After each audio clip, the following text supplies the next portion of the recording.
The year was 2147, and humanity had finally taken its first steps into the stars. Space exploration was still in its infancy, but Earth scientists were eager to learn more about the universe beyond their blue planet. Dr. Elena Voss, a brilliant astrophysicist working at the Global Space Research Center, spent most of her days analyzing signals from distant galaxies. She loved her job. It was like solving puzzles that no one else could even see. But on this particular day, everything changed. It started with a strange signal. Late at night, when the rest of the facility was quiet, Elena noticed something unusual on her monitor. A series of high-frequency bursts blinked across her screen, unlike anything she'd ever seen before. At first, she thought it might be interference from Earth's satellites or some glitch in the system. But as she studied the data, her heart began to race.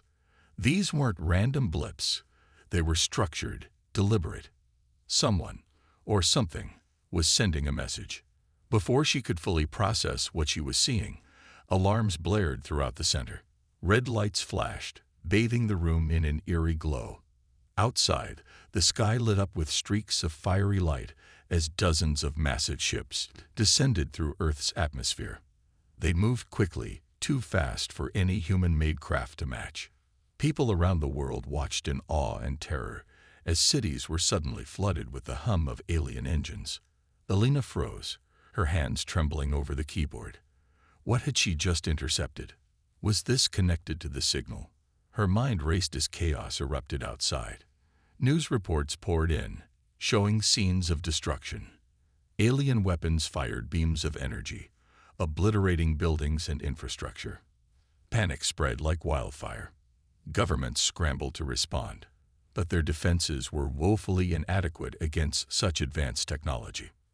But Elena didn't panic. Instead, she focused. If these aliens were communicating, there had to be a way to understand them. Using fragments of the earlier transmission, she worked tirelessly, piecing together patterns in the alien language. Hours passed, and slowly words began to emerge.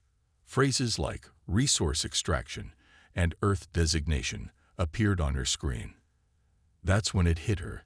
The invaders weren't attacking Earth because they knew it was inhabited.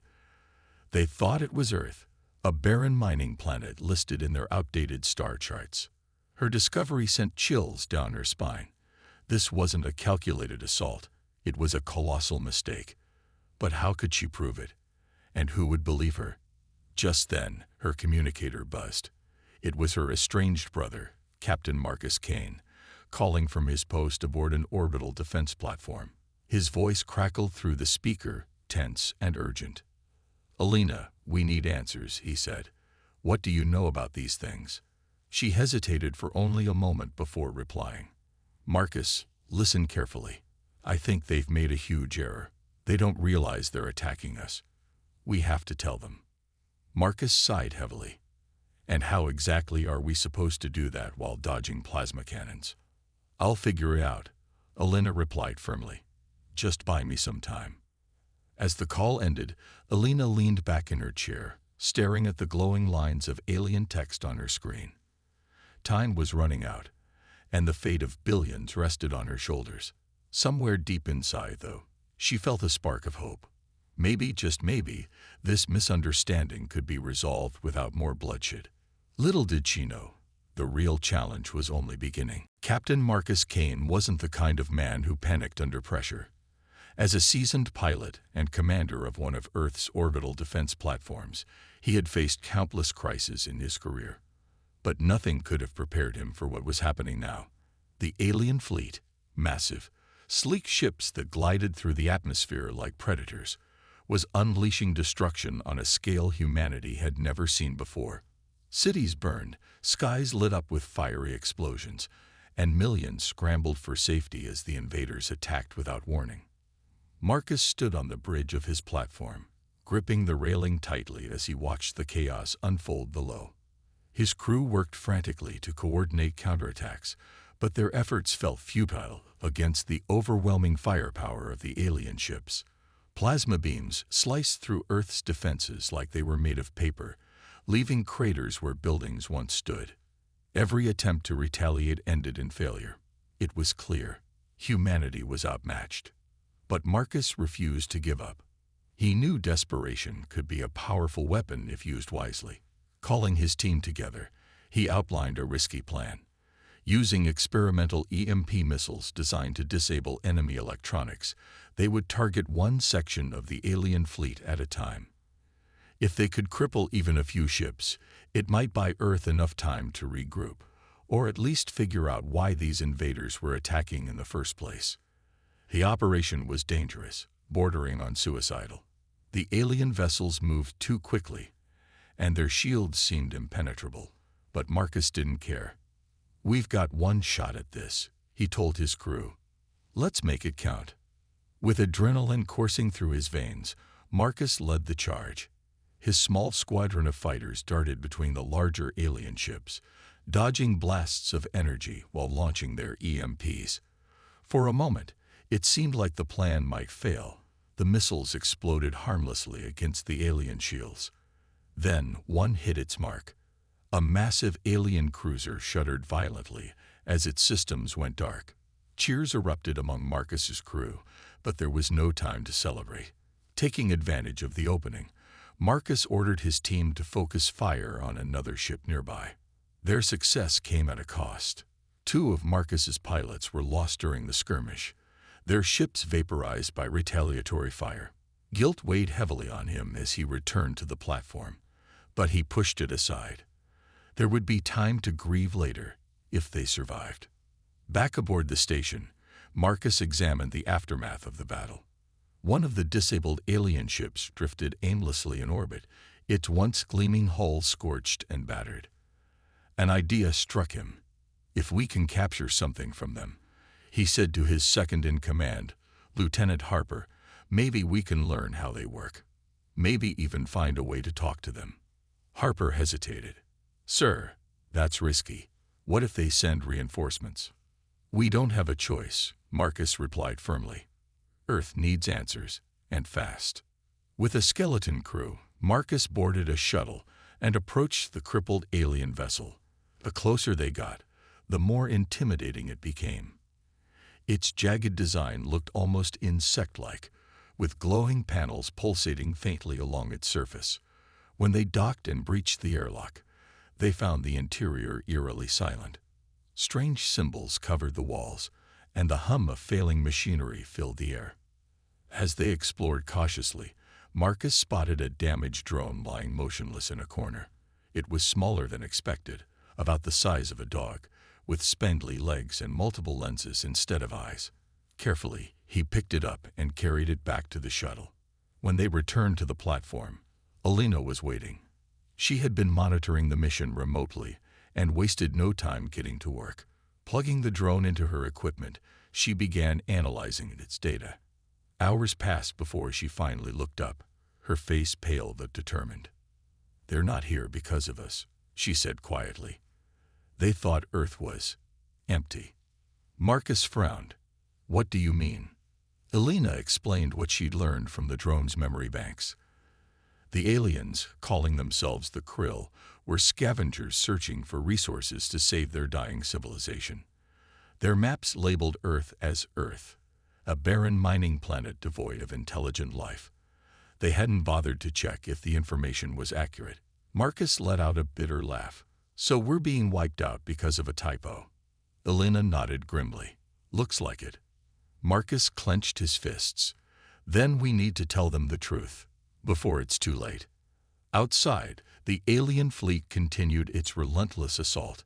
Humanity's survival depended on making the Krill understand their mistake, and fast. Alina Voss stared at the alien drone, her fingers flying across the keyboard as lines of unfamiliar code scrolled across her screen. The Krill's technology was advanced, but not impenetrable. With every passing minute, she unraveled more of their secrets. Her discovery about the Krill mistaking Earth for Earth had been shocking enough, but now she was learning even more. These invaders weren't conquerors, they were desperate scavengers, clawing at the stars to save their collapsing civilization. But how could she explain this to them? And would they even listen? The answer came unexpectedly when Alina managed to activate a communication relay within the drone. The garbled voice crackled through the speakers, speaking in the same strange language she'd been deciphering. It took hours of trial and error, but eventually she pieced together a message. She recorded herself, a simple greeting in the Krill's language, and sent it back through the relay. Hours passed with no response. Alina began to think her attempt had failed. Then suddenly, the drone lit up again. This time, the reply was clear. A stern-sounding voice demanded identification. Alina hesitated for only a moment before replying. Using fragments of the Krill language, she explained that Earth was inhabited by intelligent beings and begged them to stop their attack. The silence that followed felt endless. Finally, the voice returned, this time tinged with confusion, and then alarm. "You are sentient?" the Krill commander asked, his tone sharp. "Why did you not respond earlier?" Alina translated the message quickly, her heart pounding. She replied, explaining that humanity hadn't understood the Krill's intentions and assumed they were under attack. But the real bombshell came next. "Your maps are wrong," she told them. "Earth is not Earth. You have attacked the wrong planet." For a long moment, there was no response. Alina imagined the Krill commander on the other end, struggling to process what he'd just heard. When he finally spoke again, his voice carried a mix of disbelief and panic. "This cannot be true," he said. "Our star charts are updated regularly. Such an error is unacceptable." Alina pressed on, sensing an opportunity. "Your mistake has caused great harm," she said carefully. "But we can still fix this. Stop your attacks and let us speak further. We may find a way to help each other." Her words hung in the air, or rather, in the vast expanse of space between Earth and the Krill fleet. For a while, it seemed like the aliens might ignore her plea entirely. Plasma beams continued to rain down on cities, obliterating everything in their path. Marcus watched grimly from the orbital platform, his jaw clenched tight. "It didn't work," he muttered. "They're still firing." But then something changed. The frequency of the attacks slowed. Some of the larger ships began retreating slightly, forming a loose perimeter around Earth instead of continuing their relentless assault. Alina noticed it too, her eyes widening as she monitored the data feeds. "They're reconsidering," she whispered. Marcus frowned. "Or they're regrouping for another wave." Alina shook her head. "No, I think they're debating. Their leader knows they made a mistake, but admitting it means losing face, or worse, facing consequences from their own people." Back aboard the Krill flagship, Commander Vrax faced exactly that dilemma. He paced the bridge, his claws clicking against the metallic floor. His subordinates buzzed nervously around him, awaiting orders. The revelation about Earth being inhabited complicated everything. If word got out that he had led an unauthorized invasion of a thriving world, his superiors would strip him of rank, or worse. Yet ignoring the situation wasn't an option either. Humanity had proven resourceful, managing to disable several of his ships already. Continuing the attack risked greater losses and possible exposure of his failure. "We must act decisively," one of his advisors urged. "Destroy them before they grow stronger." Vrax hesitated. Something about the human message unsettled him. Their willingness to communicate despite the devastation suggested intelligence, and perhaps potential allies. Still, pride held him back. How could he admit such a colossal blunder? In the end, Vrax chose a middle ground. He ordered his forces to halt further bombardments, for now. But instead of withdrawing, he doubled down, deploying additional scouts to gather intelligence on Earth's capabilities. If humanity posed a threat, he needed to neutralize it quietly. Meanwhile, Alina and Marcus braced themselves for what came next. The temporary ceasefire offered hope, but both knew it wouldn't last forever. The Krill were dangerous, unpredictable, and deeply embarrassed. Convincing them to stand down entirely would require more than logic. It would take trust. And trust, Alina realized, was something neither side had much of right now. The temporary ceasefire between humanity and the Krill was fragile at best. While the alien fleet had stopped its indiscriminate bombardment, their ships still loomed menacingly in Earth's orbit like predators waiting to strike. For Elena Voss and Captain Marcus Kane, this uneasy pause was both a blessing and a curse. It gave them time to regroup. But it also meant the Krill were planning something bigger, something far more dangerous. Marcus knew they couldn't rely on diplomacy alone. The Krill were too proud, too desperate to admit their mistake. If humanity wanted to survive, they needed to fight back, but not head-on. Conventional warfare against an advanced alien force would only lead to annihilation. Instead, Marcus proposed a new strategy: guerrilla tactics. Small, agile teams would harass the Krill fleet, exploiting weaknesses identified by Elena's research. Speed, stealth, and precision would be their weapons, not brute force. To execute this plan, Marcus turned to Zara Lynn, one of Earth's most skilled fighter pilots. Zara was young, reckless, and fiercely determined, a perfect fit for the high-risk missions Marcus had in mind. Her squadron, nicknamed Shadowhawks, consisted of 6 elite pilots who thrived under pressure. When Marcus briefed them on their first mission, to disable a massive Krill battleship using atmospheric drag, they didn't hesitate. Lure them into Earth's atmosphere, Marcus instructed. Once they're caught in the gravity well, their shields will weaken. That's when you strike. Zara grinned, her dark eyes gleaming with excitement. You got it, boss. We'll make him regret ever coming here. The mission began at dawn. Zara led her team in sleek, single-pilot fighters equipped with experimental EMP missiles. They darted around the edges of the Krill fleet, drawing fire and forcing the aliens to pursue. At first, the Krill dismissed them as minor nuisances, sending smaller scout ships to chase them away. But Zara's squadron was relentless, weaving through asteroid fields and debris clouds to evade enemy fire.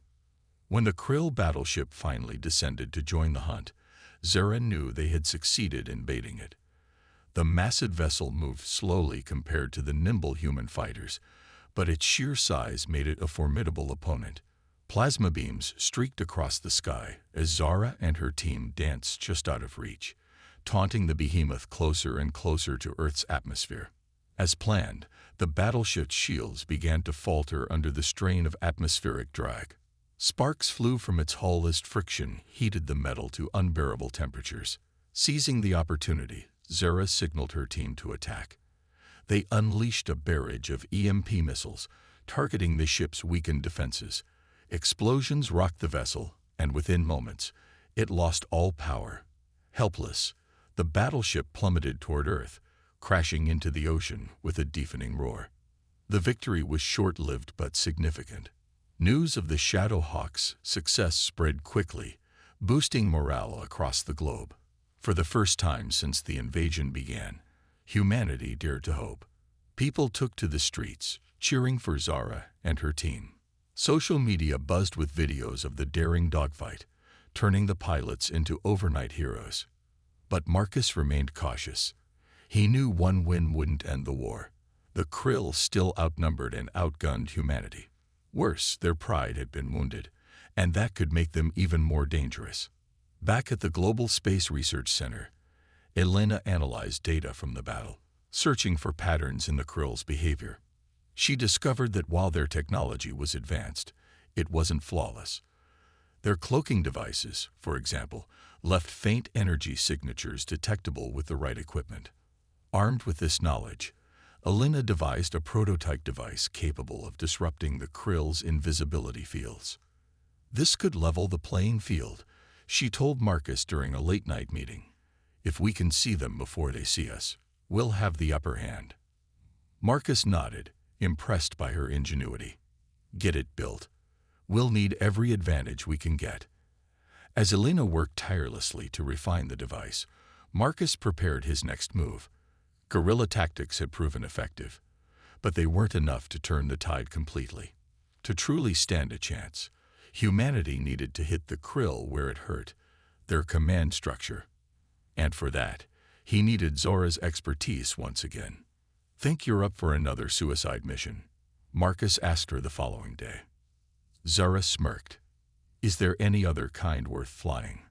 Together, they hatched a bold plan to infiltrate the Krill flagship and cripple their leadership. It was risky, bordering on impossible, but Marcus knew they had no choice.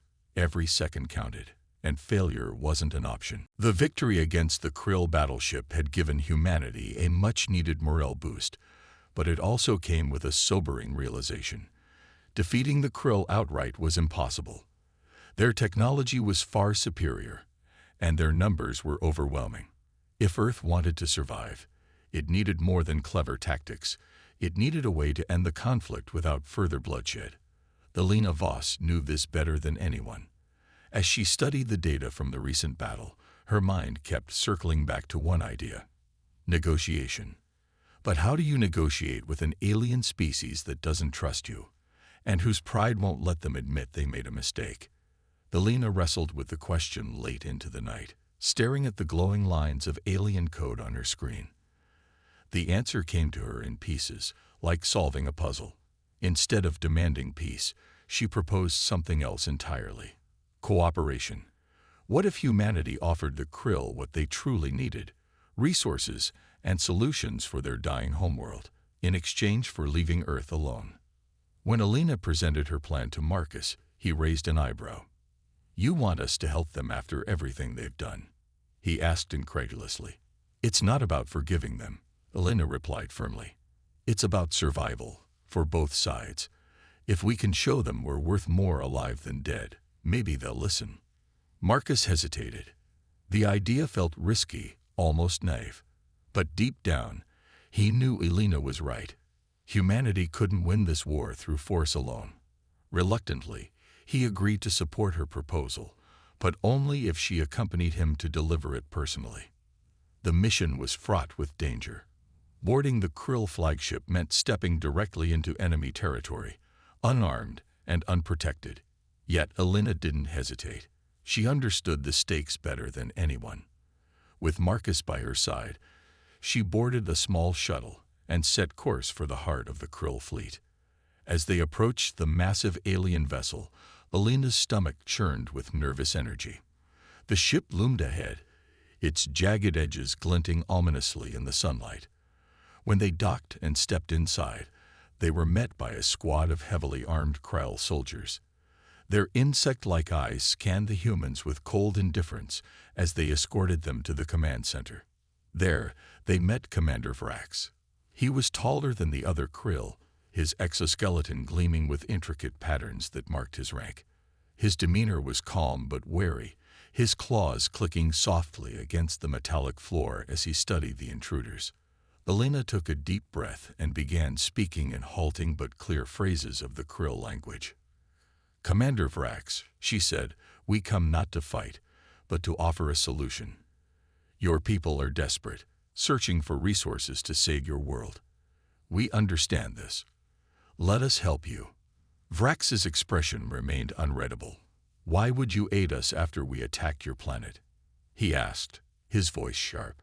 "Because continuing this war will destroy us both," Elena replied. "We have technology, renewable energy systems, advanced terraforming methods that could revitalize your homeworld. In return, leave Earth in peace. Together, we can find a way forward." For a long moment, Vrax said nothing. Then, slowly, he nodded. "Your proposal is intriguing," he admitted, "but my superiors may not agree. They see humans as a threat, a problem to be eliminated." Elena pressed on, then convinced them otherwise. "Show them there is another path." Vrax's gaze lingered on her, weighing her words carefully. Finally, he turned to his subordinates and issued orders in their guttural language. Moments later, Elena and Marcus were escorted back to their shuttle. Before departing, Vrax gave them one final warning. "If my leaders reject this proposal, I cannot protect you," he said gravely. "Do not mistake my willingness to hear you out for acceptance." As the shuttle returned to Earth, Marcus glanced at Elena. Think he'll go for it? Alina sighed. I don't know, but we've planted a seed. That's all we can do for now. Back on Earth, tensions ran high. News of the meeting spread quickly, sparking heated debates among global leaders. Some saw Alina's plan as a lifeline. Others dismissed it as reckless optimism. Meanwhile, the Krill fleet remained eerily quiet, watching and waiting. For Alina and Marcus, the hardest part was yet to come. Convincing two distrustful species to work together would take more than logic or goodwill. It would take courage, compromise, and faith in the unknown. And somewhere deep in space, Commander Vrax faced his own dilemma. Could he risk trusting these fragile beings who called themselves human? The fragile alliance teetered on the edge of collapse or breakthrough. Only time would tell which way it would fall. The betrayal orchestrated by General Alden Hayes had plunged humanity and the Krill back into chaos. The fragile trust painstakingly built between the two species was crumbling, and the Krill fleet was now preparing for a full-scale assault. For Alina Voss and Captain Marcus Kane, the situation felt hopeless. Yet amidst the despair, something remarkable began to emerge. Ordinary people stepped up in extraordinary ways. While governments argued over strategy and rogue factions, like Hayes' splinter group sought vengeance, everyday citizens found their own ways to fight back. In cramped apartments and makeshift shelters, hackers worked tirelessly to infiltrate the Krill's communication network. Among them was a teenager named Ravi Patel, whose coding skills had earned him local fame in online forums. Using stolen data from Alina's earlier work, Ravi led a team of amateur programmers in planting false intel within the Krill system. Their plan was simple but effective. By feeding the aliens misleading information about Earth's defenses, fake locations of weapon caches, false troop movements, they created confusion among the Krill ranks. Ships were sent to intercept phantom targets, wasting valuable resources and giving humanity precious time to regroup. When news of their success reached Alina, she couldn't help but smile. Sometimes, she muttered to herself, the smallest actions make the biggest difference. At the same time, scientists around the world rallied to support Alina's efforts. Drawing inspiration from her prototype anti-cloak device, they collaborated to mass-produce versions that could be deployed across Earth's remaining defense platforms. Engineers, farmers, and even artists contributed whatever they could, some donating materials, others designing schematics late into the night. It was a global effort, born not out of orders or obligation, but sheer determination to survive. Meanwhile, Zara Lynn and her Shadowhawk squadron devised a daring plan to strike at the heart of the Krill command structure. Using intelligence gathered from Ravi's hacking operation, they identified a critical vulnerability, a relay station orbiting near the flagship. This station acted as the central hub for the Krill's cloaking technology, rendering their entire fleet invisible to human sensors. If it could be destroyed, Earth's forces would gain a significant advantage. This is gonna be messy, Zora warned her team during a briefing. But if we pull it off, we'll blind them completely. Her pilots nodded, their faces set with grim resolve. Armed with upgraded EMP missiles and equipped with the new anti-cloak devices, the squadron launched their attack under the cover of darkness. Flying dangerously close to the Krill ships, they used the cloaking disruptions to slip past enemy patrols undetected. When they reached the relay station, Zura gave the signal. "Light 'em up," she shouted. Missiles streaked through space, striking the relay station with pinpoint accuracy. Explosions rippled outward, temporarily disabling dozens of nearby Krill vessels. Alarms blared as the aliens scrambled to restore their systems, but the damage was done. For the first time, humanity had turned the tables on their technologically superior foes. Back on Earth, the victory sparked a wave of hope. News outlets broadcast footage of the battle, showing Zora's squadron weaving through enemy fire like ghosts. Social media exploded with messages of gratitude, hailing the pilots as heroes. But Zara didn't celebrate. Instead, she focused on what came next. "We've bought some time.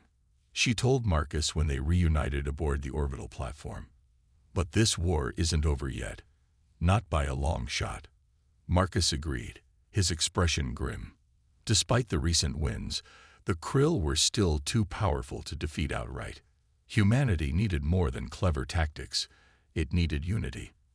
And that meant stopping Hayes before his rogue faction caused further destruction. As Marcus prepared to hunt down the general, Alina continued refining her proposal for cooperation with the Krill. She knew that peace was still possible, but only if both sides chose to embrace it. With every passing day, the stakes grew higher. Yet amidst the uncertainty, one thing became clear. Humanity's resilience was its greatest strength.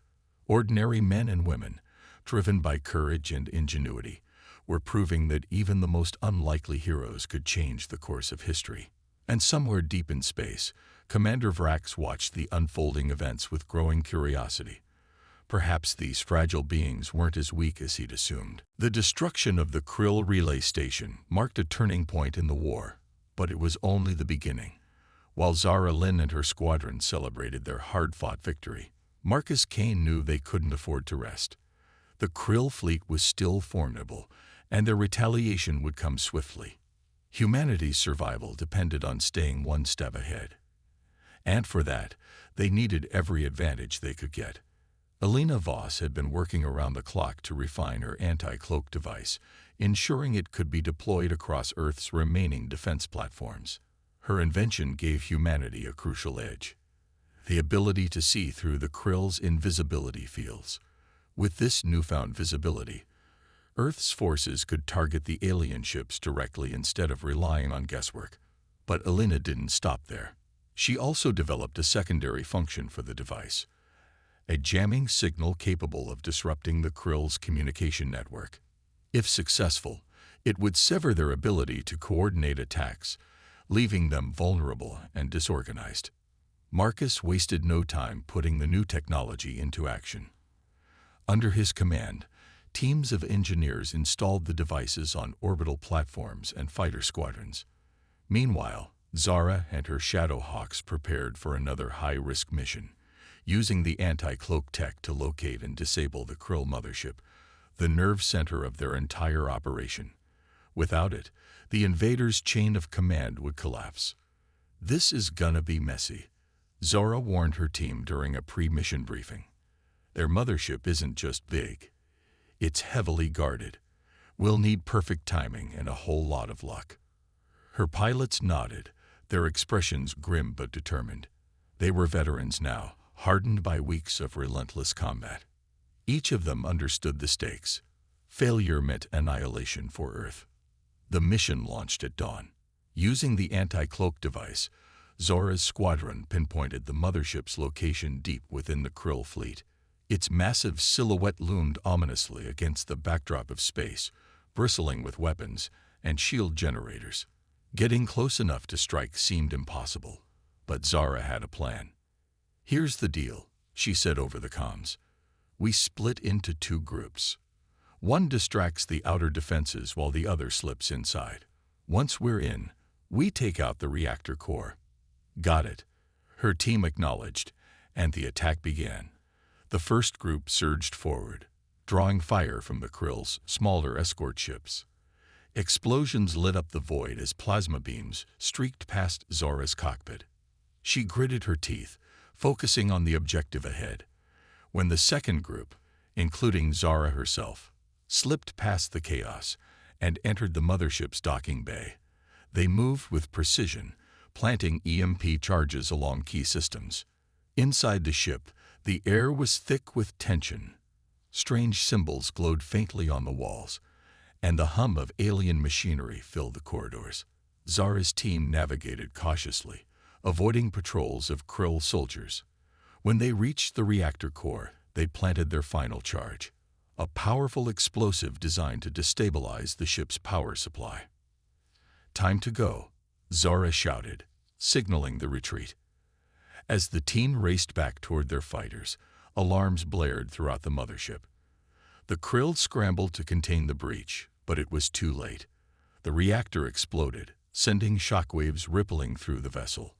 Outside, the mothership shuddered violently before drifting powerless in orbit, its once imposing presence reduced to a smoldering wreck. The impact was immediate. Without their central command hub, the Krill fleet faltered. Ships broke formation, retreating to regroup or abandoning their positions entirely. For the first time since the invasion began, humanity had seized the upper hand. Back on Earth, news of the victory spread like wildfire. Cities erupted in cheers, and even the most skeptical leaders began to believe that survival was possible. But Elena remained focused. She knew the Krill wouldn't give up easily. They were desperate, cornered, and dangerous. Yet she also saw an opportunity. "We've shown them we can fight back," she told Marcus during a late-night meeting. "Now we need to show them we're worth more alive than dead. My proposal for cooperation might actually work now." Marcus nodded, though his expression was weary. "Let's hope so. Because if this doesn't end soon, none of us will have anything left to fight for." As the sun rose over a battered but defiant Earth, humanity clung to hope. The tide had turned, but the battle for peace was far from over. The destruction of the Krill mothership had left their fleet in disarray, but it also pushed Commander Vrax to a breaking point. The loss was catastrophic, not just militarily, but symbolically. For a species already teetering on the brink of extinction, this defeat felt like a death knell. Vrax knew his superiors would see it as unforgivable incompetence. Desperation clawed at him, but beneath the anger and fear, something else stirred. Doubt. What if the humans were right? What if cooperation offered a better path than endless war? Elena Voss sensed the shift. Through intercepted transmissions and her growing understanding of the Krill language, she pieced together fragments of their internal struggles. Their homeworld, a distant gas giant orbiting a dying sun, was collapsing under environmental decay. Resources were dwindling, and their people were suffering. The invasion of Earth hadn't been about conquest, it had been about survival. But now, with their fleet crippled and morale shattered, survival seemed further away than ever. Determined to act before the window of opportunity closed, Elena proposed a bold solution. Humanity would help revitalize the Krill's dying world. Using Earth's cutting-edge climate restoration technology, they could stabilize the atmosphere of the Krill's homeworld, giving the species a second chance. It was risky. Sharing such advanced technology could backfire. But Elena believed it was the only way to truly end the conflict. "Are you insane?" Marcus asked when she first presented the idea. "After everything they've done, you want to hand them our best tech." "It's not about rewarding them," Elena replied firmly. "It's about showing them we're willing to work together. If we can fix their planet, they'll have no reason to keep fighting us." Marcus hesitated, torn between logic and emotion. Finally, he sighed. "All right, but how do we even pitch this without getting ourselves killed?" Elena had an answer for that too. She suggested sending a delegation directly to the Krill flagship to present the plan in person. Someone trustworthy and expendable would need to lead the mission. To everyone's surprise, Marcus volunteered himself. "I'm the one who started this alliance talk," he said. "If anyone's going to sell it, it's me." Elena protested, knowing the risks, but Marcus wouldn't budge. Reluctantly, she agreed to accompany him, insisting that her knowledge of the Krill language made her indispensable. Together, they boarded a shuttle and set course for the alien vessel. The journey was tense. Both knew the odds of returning alive were slim. When they arrived, Krill soldiers escorted them to the command center, where Vrax awaited. His expression was unreadable, his claws clicking softly against the metallic floor. Elena stepped forward, speaking carefully in halting phrases of the Krill language. "Commander Vrax," she began, "we offer you a choice. Continue this war, and both our species will perish, or accept our help to save your world. We have the means to restore your planet. Let us work together." Vrax listened silently, his eyes narrowing as he processed her words. Then, unexpectedly, he turned to Marcus. "Why should I trust you after all that has happened?" Marcus met his gaze steadily.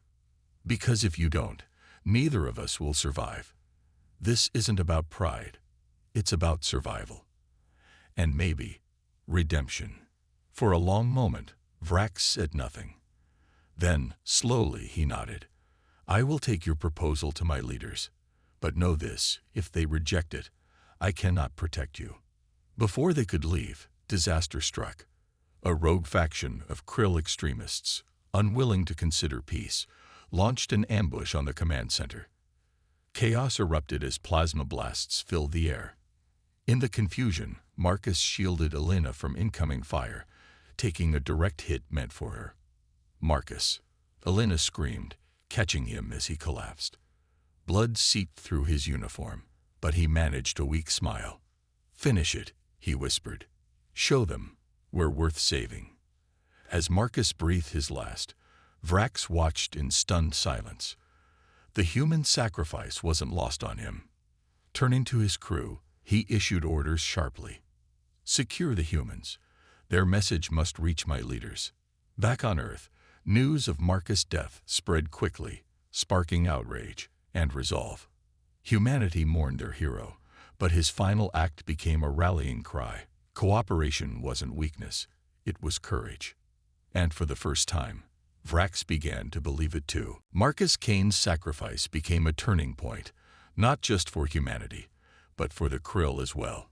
His final act of bravery resonated deeply with Commander Vrax, who had spent his life adhering to strict military codes and suppressing emotions. For the first time, Vrax saw humans not as adversaries, but as beings capable of compassion, even in the face of annihilation. It was a revelation that would change everything. Elena Voss returned to Earth carrying both grief and hope. Marcus's death weighed heavily on her heart, but she refused to let it break her. Instead, she channeled her pain into action, working tirelessly to finalize the plan to restore the Krill's homeworld. Scientists across the globe rallied behind her, pooling resources and expertise to develop a solution that could breathe new life into the dying gas giant. Renewable energy grids, atmospheric stabilizers, and terraforming drones were hastily assembled, each piece representing humanity's resilience and ingenuity. Meanwhile, Vrax faced his own battles.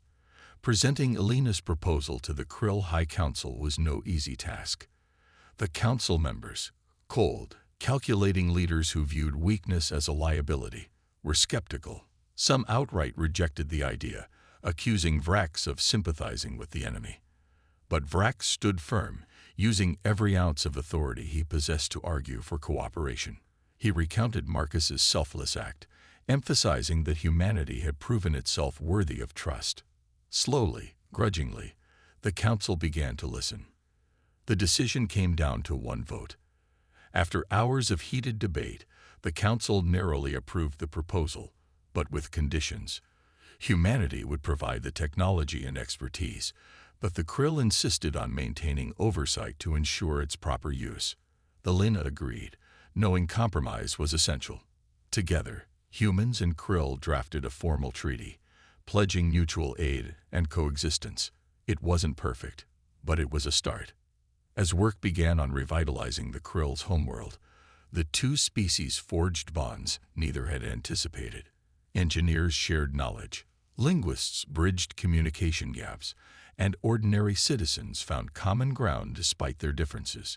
Stories of friendship emerged, like a young Krill technician teaching an Earth scientist how to repair alien machinery, or a human farmer sharing crop-growing techniques that could thrive in hostile environments. These small acts of kindness laid the foundation for something greater: understanding. Back on Earth, monuments were erected in honor of those who had fallen during the war, including Marcus Kane. His name was etched into stone alongside others who had given their lives for peace. Elena often visited these memorials, finding solace in the fact that Marcus's sacrifice hadn't been in vain. She spoke at global ceremonies, urging humanity to remember the lessons learned, that even in the darkest moments, hope could guide them toward a brighter future. Years passed, and the scars of war began to heal. The Krill's homeworld slowly transformed. its toxic atmosphere giving way to breathable air and fertile lands. Gratitude replaced animosity, and the once feared invaders became allies. Joint missions explored distant stars, seeking new opportunities for both species. Humanity's reach expanded further than ever before, fueled by collaboration rather than conquest. One evening, as Elena gazed up at the night sky from her home near the Global Space Research Center, she felt a profound sense of fulfillment. The stars twinkled brightly, reminders of how far they'd come and how much farther they could go. Somewhere out there, beyond the vast expanse of space, lay infinite possibilities. And for the first time in a long while, Elena smiled. The journey had been painful, fraught with loss and uncertainty, but it had led to something beautiful, a partnership built on trust, courage, and shared dreams. Earth and the Krill weren't just survivors anymore. They were pioneers, united in their quest for a better tomorrow. In the end, the greatest victory wasn't winning the war. It was proving that even enemies could become friends when guided by hope.